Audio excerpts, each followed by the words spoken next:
Welcome back to another episode of Clothing Brief. This, of course, is our special episode that we dedicate to sharing the latest news in our industry. This is a little bit different than our longer format podcast, which, of course, you can catch on any platform. But thank you for joining us this week. Last week was a little bit of a light news week, and boy, are we making up for it today, Brett. Sounds like a broken record. We're going to talk about tariffs. Well, we are. Yeah. We've given ourselves a little reprieve in the last couple of weeks, but boy, did we feel the impact of the double T's, the Trump tariffs, with little to no notice. 7 days. 7 days. 7 day notice. A well-planned rollout once again. Yes. So, a lot of these countries come as quite a surprise as we were hearing positive notes of negotiations, and we were feeling perhaps a little optimistic that things wouldn't be hit so hard, but here we are once again, quite surprised by Yeah, the I think news. most of them have doubled across the board. Again, that's a taxation on the U.S. customer. That's going to increase cost above the board, and that's going to fill the coffers of the government to cover some of the additional expenses the current administration is spending. It's kind of surprising. The biggest surprise, I think, in total was India. Yeah. I think that, the perception was that Modi, with him dropping tariffs, import tariffs on U.S. goods coming into India to zero, an aggressive position for India, positive negotiations. The Indian trade teams were in the U.S. All of a sudden, a big surprise, India gets slammed with a 25% tariff. And the reason, which is just so interesting, is because India is buying Russian oil, and Trump's now saying that's supporting the war. What a major change of events that is. Yeah, well, let me bring that point to light. So, this is their higher tax is in relationship to their alliance reliance, of purchasing Russian oil. However, we as a nation import $3 billion of goods from Russia. And annually. surprisingly, in the 70 countries that were just listed on the increased tariffs, you will see Russia noticeably absent of that. Now there's certain restrictions that are going with Russia that have already been in place, but we import $1.3 billion in fertilizer from Russia. We import $878 million worth of precious metals and stones that work with electronics and everything. And then we still import about $695 million worth of inorganic chemicals. So we're still importing that. And that's, what the Indian Trade Administration is saying, both to the US and Europe. Hey, you guys are buying things from Russia, yet you're penalizing us for this whole thing now that I guess the bloom is off the rose with the whole Trump-Putin relationship. Our deadline for the negotiations in China is coming to an end, and we haven't really had any updates there. It is. August 12th is the big conversation. And so the rollback of high tariffs down to about 30% of stuff coming out of China is up for grabs again. This volatility is not positive for anyone in the industry.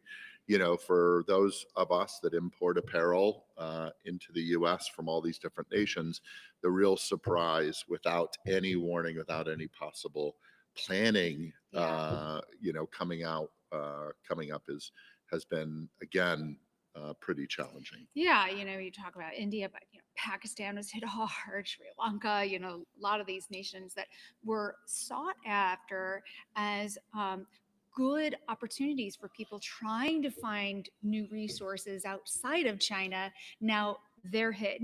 And of course, this isn't just a hit to American businesses and its people, as you brought up, Brett, but in the end, people are people around the world, and they just want to work and they just want to do a good job. In fact, we had a really wonderful conversation with one of our very own It Stars, Michael Lodi, on our longer format podcast about this very thing.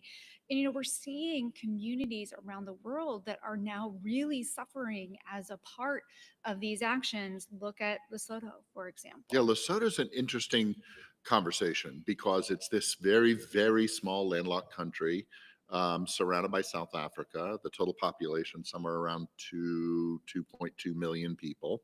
Um, there, over 50% of the country's exports have been apparel.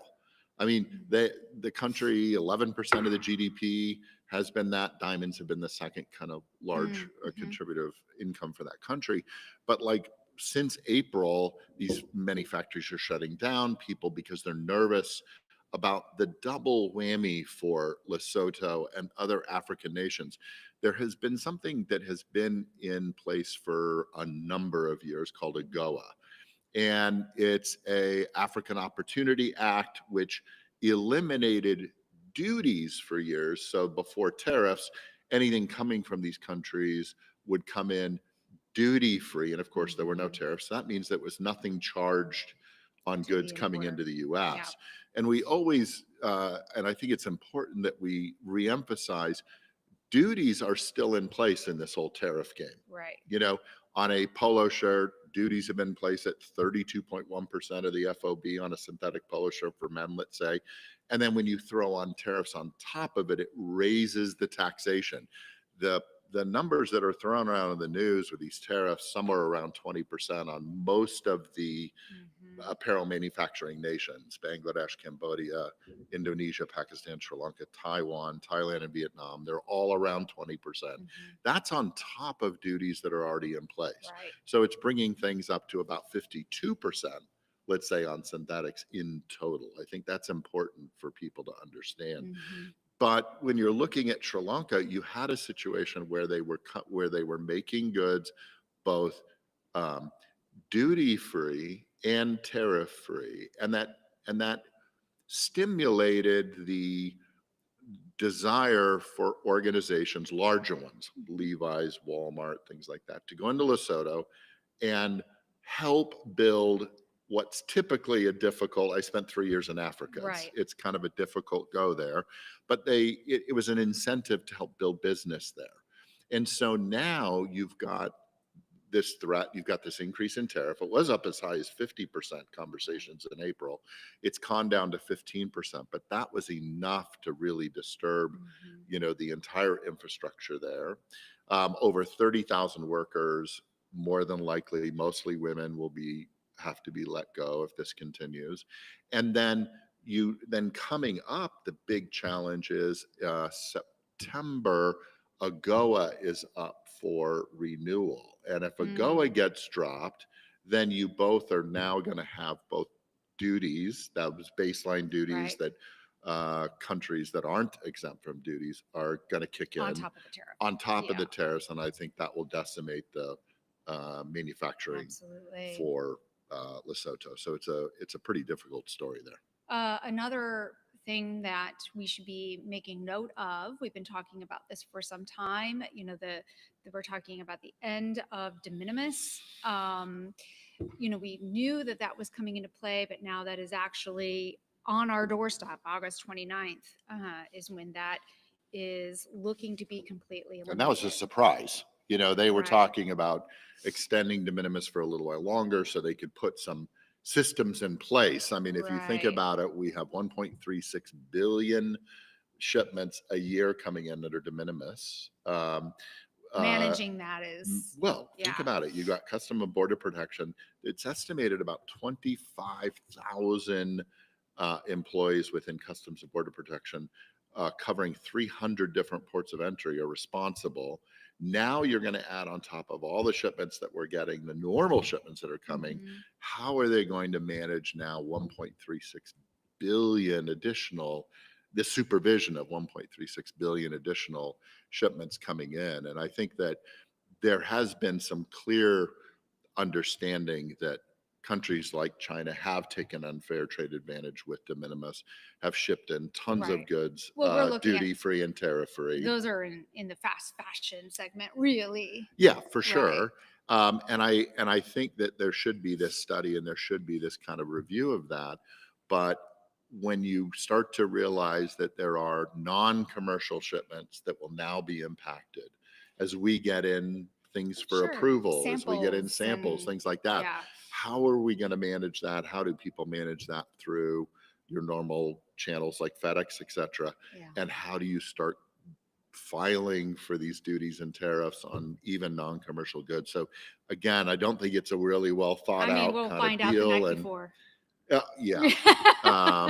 Yeah, I think again, the big challenge, I think there are some of these things that that we've had some really extensive dialogue with a lot of different stakeholders on, and I can see the two sides of de minimis for sure. And I can see that, it will help balance, I think, trade against some of these, really fast fashion giants. Mm, But there needs to be planning, there okay. needs to be Right. implementation of a structure. And unfortunately, this administration lacks that Correct. pretty terrifically. Yeah. Okay, so now we're moving over to Europe. Italy has been in the news the last couple of weeks. They've really been working on this kind of crackdown of both sustainability, ethical abuses, greenwashing, while also, at the same time relaxing some of the parameters that they put in place. So that's kind of complicated. But if we look at some of the recent cases, Armani is now faced with a $3.5 million fine based Euro, on 3.5 oh million euro million fine. euro, Yeah. based on some challenges within ethical manufacturing. Yeah. And we've had a couple conversations about this in the past, Mm-hmm. and, it's coming down to this kind of very small board. I think it's 3-person board in Italy that is looking at all of these different things. That's not the only company that we're going to talk about No. that's been fined. The other one's probably a little more recognizable and, Uh-huh. and understandable, but the AGCM, this Autorita, it's going to be tough because I don't Authority, speak this, right? Garantie della Concorrenza del Mercato. We're taking Italian lessons Well, now, right now, right? and not doing it well. It's the corrective authority, right? Yeah, started in Yes. 1990 to really kind of help antitrust things in the country, Mhm. ethical human rights, and Better promoting better yeah, environments, better work conditions, not these long abusive hours that some people have yeah. had to work. So really cracking down on some of those things. Yes, and it seems like it's happening more and more and more in the news right now. So, And and I really, apologize to the Italian on listeners for pronunciation, destroying that maybe somebody can that thing. Yeah, properly advise us yeah, on that. Yes, they really seek to improve transparency and accountability in fashion supply chains. And one other company that has gotten fined for greenwashing under this same group is Shein, and this yeah, is under their uh, evolution um, uh, initiative. And the Italians are saying, hey, that's very misleading what you're doing here. yeah. It's a million euro again, Okay. fine. Which for Shein and its platform, it's the European operators platform. That's hardly a drop in the bucket. Yeah. But they really determine these marketing messages that they implied, that they're really kind of weighing into this circular system and recyclability and Mm-hmm. eco-friendly. Same thing we kind of heard on stage during the Paris Right. World Retail World Retail Congress. Congress, which Mm-hmm. raised a lot of eyebrows back then. This is it's come home again, and it's a much smaller fine. It really is the Yes, it second is. major sanction in Europe against Shein. France fined Shein 40 million euro in July for deceptive discount and environmental Mm-hmm. practices. So this is going to continue. I have a feeling there's going to be some balance here. Mm-hmm. If the United States just took that model, we could be like maybe loosening up on the whole tariff thing. Yeah. Yes. We're staying in Italy for a little bit. Let's talk about Ferragamo.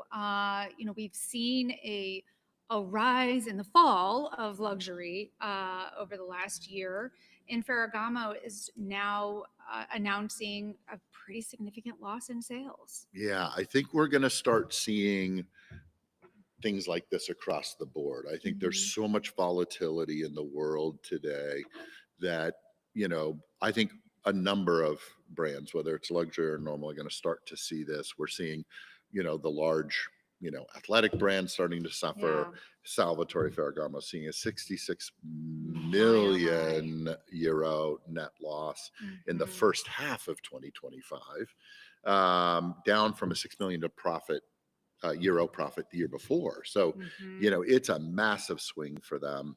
And a lot of that, a big chunk of that is coming from the Asia Pacific 18.5%, customer. which is Yeah. large. And I think, this is going to continue. The margins have shrank during the foreign exchange impacts. Mhm. I think we're going to see some additional news along that front for sure. Mhm. Well, we always like to leave with a little fashion fun. And, we're a very classic American heritage brand, Levi, is launching a new initiative. We're talking circularity here, recycled denim. What do you know about this?